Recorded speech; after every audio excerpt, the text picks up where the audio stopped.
Imagine a death sentence. You are trapped in a scorching desert with no pumps, no electricity, and no rain. For most, this is the end. For many ancient civilizations of the biblical world, it was an invitation to innovate.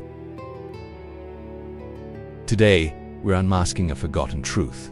The people of the ancient Near East weren't primitive. They were masters of hydrology. They didn't just survive the desert, they hacked it. The first challenge: storage. How do you save water in a land that wants to evaporate it instantly? The answer was the cistern. These weren't just pits. They were hand-carved, subterranean water bottles lined with advanced waterproof plaster. Even the Bible uses them as a high-stakes metaphor. When Jeremiah spoke of broken cisterns that cannot hold water, his audience didn't just hear a sermon, they heard a survival nightmare. King Hezekiah famously dug these across the wilderness to sustain entire armies. By using narrow openings to kill evaporation, they kept tens of thousands of gallons cool and protected beneath the burning sand. But storing water is one thing. How do you move it 4 miles across a desert without losing a single drop to the sun? Enter the Aqueducts, a man-made underground river. Engineers would find a mountain aquifer and dig a gently sloping tunnel for miles. No pumps, just pure physics. Because the water flowed deep underground, evaporation was nearly eliminated. To build these, workers dug vertical shafts for ventilation. It was a massive, coordinated feat of planning that modern engineers still study today. The Aqueduct was brilliant for peace, but what happened when an invading army arrived to cut off your water supply? In the 8th century BCE, King Hezekiah faced a crisis. The Assyrian army was coming for Jerusalem.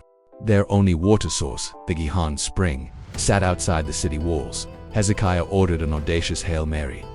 2 teams of workers started at the opposite ends of solid bedrock, carving a 1,750-foot tunnel to reroute the spring inside the walls.